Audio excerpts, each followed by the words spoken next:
नमस्कार फ्रेंड्स, स्वागत है आप सभी का आपके अपने चैनल नॉलेज सागर पर। मैं हूं अरविंद गुप्ता।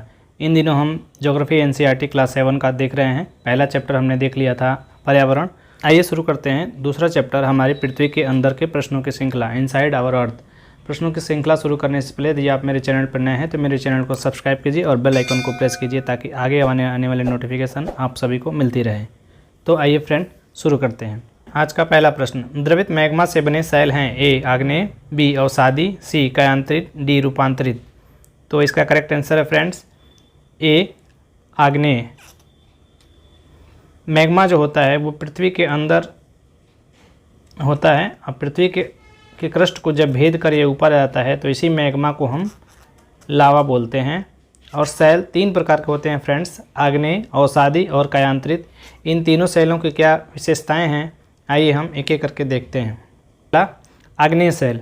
आग्नेय सेल पृथ्वी के अंदर जो मैग्मा होता है वो पृथ्वी के क्रस्ट को तोड़कर यदि बाहर आता है तो उसे हम लावा कहते हैं। ये आग्नेय सेलें दो प्रकार की होती है। पहली होती हैं बहिर्भेदी, दूसरी होती है अंतर्भेदी। बहिर्भेदी अर्थात पृथ्वी के क्रस्ट को तोड़कर जो बाहर आ जाती हैं आग्नेय सेलें, उस सेलों को हम क्या करते हैं, बहिर्भेदी आग्नेय सेल।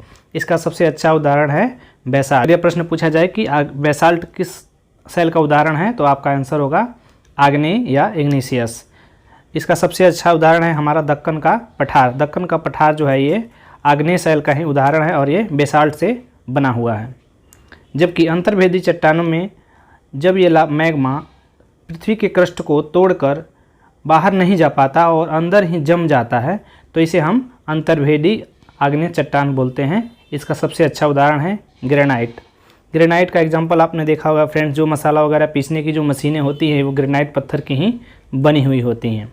दूसरा हमारा है अवसादी। ये अवसादी चट्टानें लुढ़क कर, टूट कर या आपस में टकरा कर छोटे छोटे पार्ट्स में टूट जाती हैं और बाद में वह दब कर दाब और ताप की क्रिया के फलस्वरूप ये एक सेलों की परत के रूप में बन जाती हैं, जैसा आप इस तस्वीर में देख सकते हैं, जिसे हम अवसादी चट्टान कहते हैं। इसका सबसे अच्छा उदाहरण बलुआ पत्थर है जो रेत के छोटे छोटे दानों से बना होता है। और इसकी एक खास विशेषता होती है कि इस प्रकार की चट्टानों में जीवांश पाए जाते हैं। जीवांश अर्थात जीवों के अंश, पेड़ पौधों या मछलियों या छोटे छोटे जीव जंतुओं के अवशेष इन चट्टानों में पाए जाते हैं। तो प्रश्न अक्सर पूछता है कि कौन से चट्टान में जीवांश पाए जाते हैं या कौन सी चट्टानों में जीवांश होता है। ऑप्शन देगा आग्नेय, अवसादी, कायांतरित। तो आप उत्तर लगाएंगे अवसादी चट्टान। तीसरे प्रकार का सेल है फ्रेंड्स कायांतरित या रूपांतरित चट्टान। इसको इंग्लिश में मेटामॉर्फिक बोलते हैं।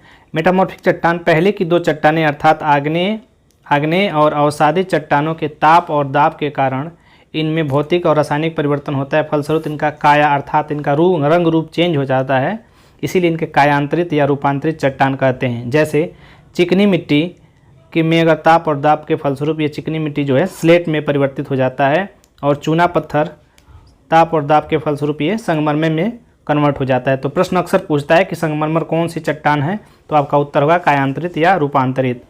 और कभी कभी ऐसा भी पूछता है कि मैच कीजिए और दे देगा कौन सी चट्टान किस रूप में कन्वर्ट होकर बनी हुई है, तो आपको यहाँ पे ध्यान देना है। उम्मीद है आप अच्छे से समझ पाए होंगे। फ्रेंड्स, आप ये मत सोचिएगा कि एनसीईआरटी है क्लास 7 का है या 6 का है, बहुत छोटा छोटा है, लेकिन एनसीईआरटी में जो चीज़ें आपको मिलेंगी वो कहीं नहीं मिलेंगी। इन प्रश्नों को सॉल्व करने से पहले आपसे एक रिक्वेस्ट है कि आप एनसीईआरटी के उस चैप्टर को पढ़ें और फिर आकर यहाँ प्रश्नों को सॉल्व करें, आपको बहुत ही लाभ होगा। आइए बढ़ते हैं हम अपने अगले प्रश्न की तरफ। पृथ्वी की सबसे भीतरी परत कौन सी है? ए क्रोड, बी परपटी, सी मेंटल, डी इनमें से कोई नहीं। तो फ्रेंड इसका आंसर होगा ए क्रोड या कोर। यहाँ देखिए फ्रेंड्स, यहाँ पृथ्वी के तीनों पार्ट को प्रदर्शित किया गया है। पृथ्वी की सबसे ऊपरी परत जिसे क्रस्ट या भूपर्पटी कहते हैं, और बिचली परत ये वाली जिसको हम मेंटल कहते हैं, और तीसरी जो अंतरतम कोर है भाग है उसे हम कोर कहते हैं। तीनों की कुछ अपनी अपनी विशेषताएं हैं, आइए एक एक करके देखते हैं। सबसे पहले क्रस्ट की जो मोटाई होती है वो महाद्वीप पे 35 किलोमीटर, यानी अगर आप लैंड से अंदर की तरफ जाएंगे तो क्रस्ट की मोटाई 35 किलोमीटर, लेकिन अगर सागर के अंतर तली से जाएंगे तो वो होगा 5 किलोमीटर। ये एवरेज थिकनेस है। और जो मेंटल की गहराई होती है वो 2900 किलोमीटर होती है, जबकि कोर सबसे अंतरतम भाग होता है और वहाँ पे पूरी तरह से वो मैग्मा से भरा हुआ रहता है। क्रस्ट बेसिकली सिलिका और एल्युमिनियम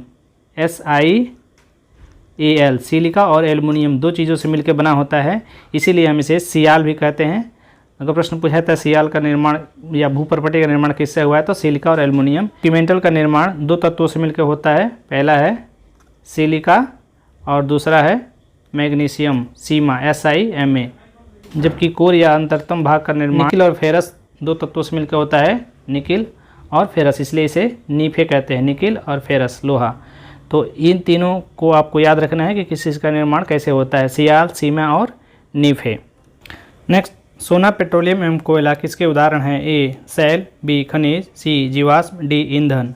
तो फ्रेंड्स इसका करेक्ट आंसर है सोना, पेट्रोलियम एवं कोयला खनिज के उदाहरण हैं, अर्थात मिनरल्स के उदाहरण है। बढ़ते हैं हम अपने अगले प्रश्न की तरफ। सेल जिसमें जीवाश्म होते हैं कहलाते हैं? ए अवसादी सेल, बी कायांतरित सेल, सी आग्नेय सेल, डी इनमें से कोई नहीं। तो इसका करेक्ट आंसर है फ्रेंड्स, आपको बताया था अवसादी सेल, जिसे अंग्रेजी में सेडिमेंट्री रॉक कहा जाता है। नेक्स्ट, पृथ्वी की सबसे पतली परत कौन सी है? ए मेंटल, बी पर्पटी, सी क्रोड, डी ऊपरी कोर।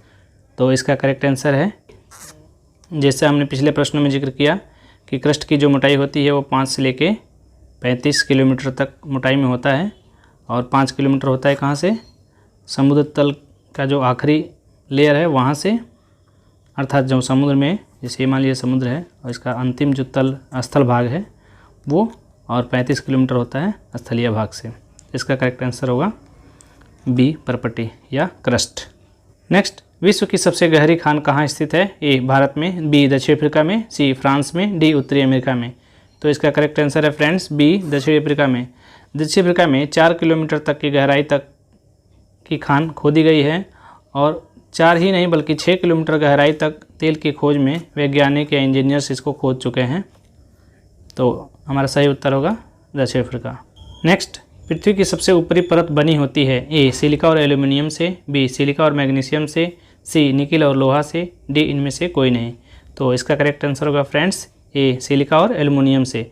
जैसा मैंने बताया था कि सबसे ऊपरी परत को सियाल कहते हैं, जो सिलिका और एल्युमिनियम से मिलकर बनी होती है, और जो अगली लेयर होती है वो सीमा, सिलिका और मैग्नीशियम से बनी होती है, जबकि कोर निकिल और लोहा से बना होता है, जिसे हम नीफे कहते हैं। Ni से निकिल और Fe से लोहा अर्थात फेरस।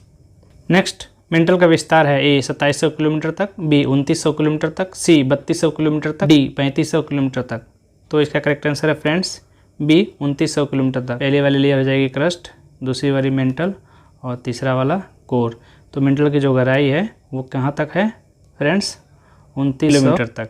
जबकि कोर के अंतरतम तक, अगर आखिरी छोर तक जाएं कोर के, तो उस वहाँ तक की गहराई होती है 6371 किलोमीटर। बढ़ते हैं अगले प्रश्न की तरफ। प्राथमिक सेल प्राइमरी रॉक कहते हैं? ए आग्नेय को, बी अवसादी को, सी कायांतरित को, डी इनमें से कोई नहीं। तो इसका करेक्ट आंसर है फ्रेंड्स ए आग्नेय को, अर्थात इग्निशियस रॉक को प्राइमरी रॉक कहा जाता है। नेक्स्ट, दक्कन का पठार बना हुआ है? ए बेसाल्ट सेल से, बी अवसादी सेल से, सी आग्नेय सेल से, डी इनमें से कोई नहीं। तो पिछले प्रश्न में हम चर्चा कर चुके हैं दक्कन का पठार किससे बना है। दक्कन का पठार जो हमारा बेसाल्ट का उदाहरण है, जैसा मैंने पहले बताया था। नेक्स्ट, लाल किला किस सेल से निर्मित हुआ है? ए आग्नेय, बी अवसादी, सी रूपांतरित, डी ग्रेनाइट। तो इसका करेक्ट आंसर है फ्रेंड्स बी अवसादी। लाल किला जो है रेड फोर्ट, वो लाल बलुआ पत्थर से बना हुआ है, और लाल बलुआ पत्थर किससे बनता है? लाल बलुआ पत्थर होता है वो रेत से बनता है, और ये एक अवसादी सेल का उदाहरण है। बहुत ही महत्वपूर्ण प्रश्न है, ध्यान में रखिएगा। तो फ्रेंड्स यहाँ ध्यान दीजिएगा कि लाल किला 2 है। मैं बात यहाँ का दिल्ली के लाल किले की कर रहा हूँ, तो दिल्ली के लाल किले को शाहजहाँ ने बनवाया था। शाहजहाँ का टाइम पीरियड है 1628 से लेके 1658 तक।